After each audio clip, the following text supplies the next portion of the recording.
Out low blow. Usyk. He an Usyk fan, bro. You right. That is your guy, though. Usyk's a good dude. He's a hell of a fighter. Usyk He's gonna on the win. belt. I would have to compare him to Evander Holyfield, and I think he would have done very well. I think that's the great way to cap it, bud. A salute Don Usyk, the great Usyk. Boxing legends believe Oleksandr Usyk will never lose because of his unmatched match skill and intelligence in the ring. Anthony Joshua explains that Usyk doesn't depend on power to win, but instead relies on elite technique, footwork, and timing. His ability to outthink and outmaneuver opponents makes him a puzzle no one can solve. Daniel Dubois against Oleksandr Usyk. Realistically, has he got any chance? We've got 30 seconds. Of course he has. Look, it's a tough ask, of course.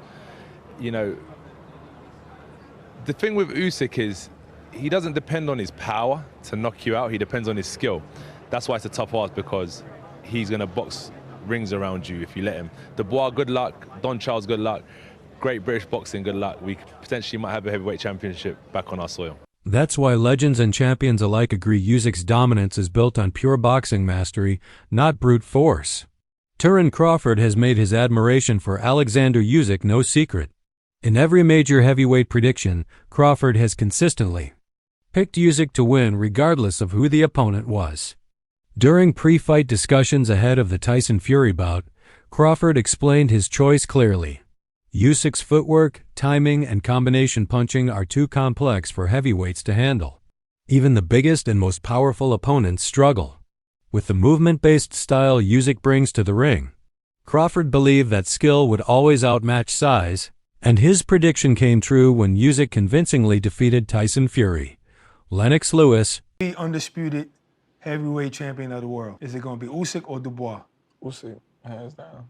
What? But you seen the first fight, though, what they had, Usyk. right? Did you see the first fight? It was a and low you- blow. Usyk. You a lying dog. I don't know, that blow was If that close. blow landed on you like that, you wouldn't say that. You would say what? Usyk. You would say it's a low blow if it was landing on you. Right, Yeah, yeah. that makes sense. But that wasn't It a. wasn't low. No, I'm not mad at the ref for calling that a low blow. Usyk. He an Usyk fan, bro. You right. That is your guy, though. Usyk's a Usyk. good dude. He's a hell of a fighter. Usyk He's gonna on the win. belt. But the first time before Usyk fought Tyson Fury, did you think Usyk could beat Tyson Fury? Usyk. Truthfully, no. I picked him both For times. real? Stop No, the playing first with me. time you picked him? Both times. Because you was high on Tyson Fury at one time. Both times. I knew the movement was gonna give Tyson Fury problems. Tyson Fury, you know what I mean, is a great heavyweight champion, but he never was fighting people that's as elusive as. a former undisputed heavyweight champion himself, praised Oleksandr Usyk for his technical brilliance and ring IQ. Lewis suggested that Usyk's talents would have held up even in the golden heavyweight era of fighters like Mike Tyson and Evander Holyfield. That kind of comparison speaks volumes, especially coming from someone who dominated during such a fierce competitive period. What do you think Oleksandr Usyk would have done in your era, the era of Lennox Lewis, Riddick Bowe, Evander Holyfield, Mike Tyson? How do you think he would have done against you and your contemporaries? I would have to compare him to Evander Holyfield, and I think he would have done very well.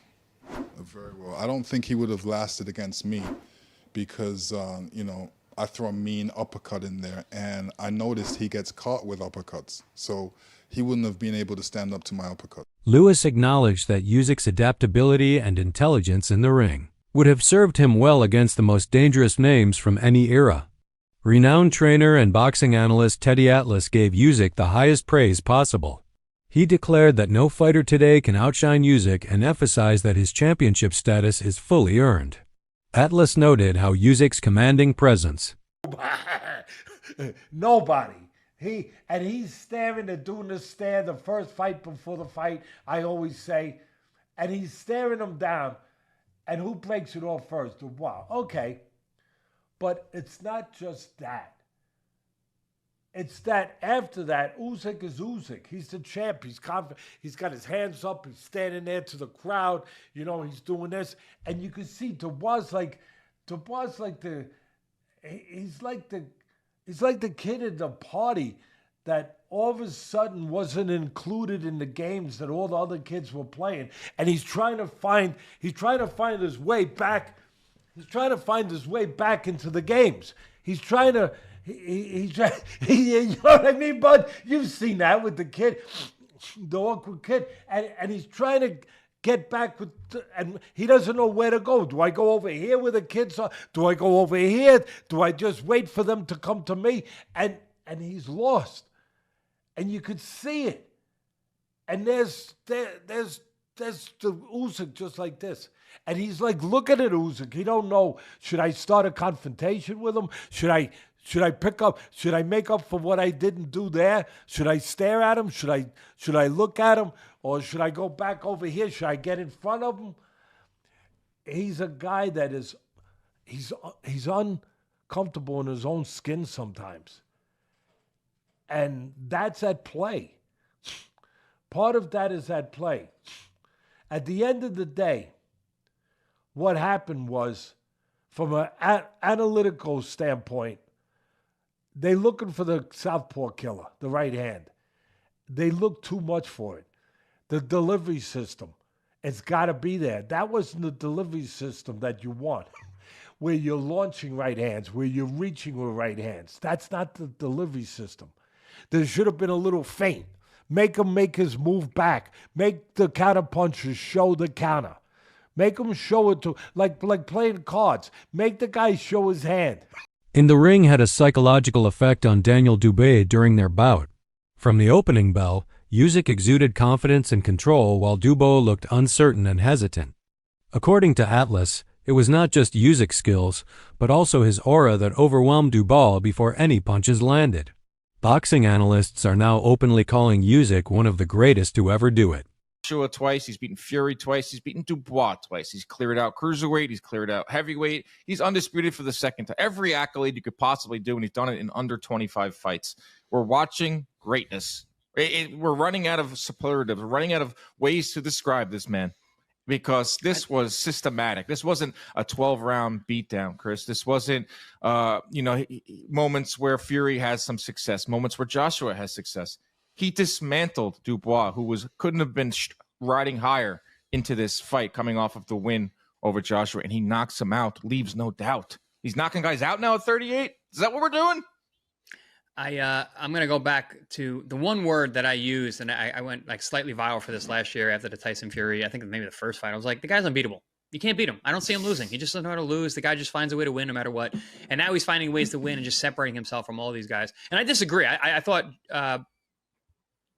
Daniel Dubois came out with a great game plan at the beginning of the round. In round one, he came out relaxed. He was the first 30 seconds, maybe. The whole first round.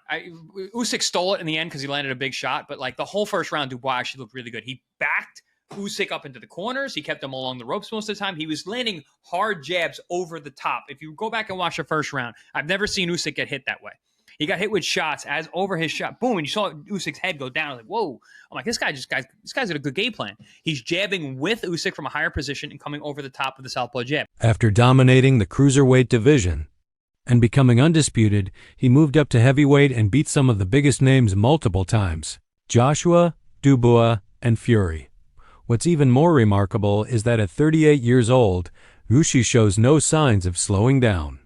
His performances defy age and expectation, and experts are beginning to admit that no current fighter has the tools to defeat him. Watching Usyk now is witnessing true greatness in action. Many in the boxing world believe that Usyk has already solidified his legacy. Oh, by the way, when I'm mentioning those fights, undisputed cruiserweight champion, two-time undisputed heavyweight champion, Muhammad Ali trophy, there's literally nothing else to do.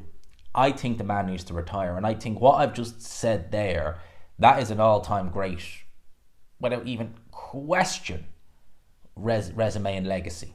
So I think he needs to bow out. But the interview he gave with Ade in the ring on Saturday night, he didn't categorically state he'd retire. He said he's going to go home and rest. He deserves a rest. He's earned the rest. But we don't know necessarily what he's going to do next. I've said I think he should retire. But if he does carry on, what are we thinking? Who do we think he should fight next? Now, I've already recorded a video. It might go up first. I might put this up first. I don't know yet. On Tyson Fury, because he's still trying to peddle this narrative that he beat Oleksandr Usyk both times and he wants a trilogy fight. I don't want to see a trilogy fight with Tyson Fury unless he goes out and he earns it. If he earns the trilogy fight, if he returns to the ring and he fights a Joseph Parker and Adrian Caballel and he becomes mandatory, fair enough. Fair enough. There you go. You've earned it. I won't gripe about that. 100%. I don't want to see him just jump the queue. I don't want to see that. I don't want to see a trilogy with Anthony Joshua, who certainly hasn't earned it. I don't want to see a trilogy with Derek Chisora, who technically, although I'm not even going to go there with Chisora, because is he IBF mandatory? Is he not? What's going on there? Don't know what's going on there. But I don't want to see a trilogy with Derek Chisora. Although saying that, as much as I don't want to see it, because these are the names he mentioned, with respect, Chisora has probably the best claim to have earned a title shot out of those three names. He does. Because Joshua's coming off the back of a devastating loss. He's not fought for almost a year. It'll be over a year by the time he does fight. Tyson Fury, back-to-back loss to Oleksandr Usyk, doesn't deserve a title shot until he goes out and earns one. At least with Chisora, Gerald Washington, Joe Joyce, and Otto Wallin, at least he's got some wins together. His accomplishments at cruiserweight alone would place him among the sports elite. Being undisputed and winning the Muhammad Ali Trophy are massive feats. But his transition to heavyweight and success there has elevated him to another level. Critics and fans alike agree that Usyk has nothing more to prove, and every fight he takes from now on is just an addition to a career that's already legendary.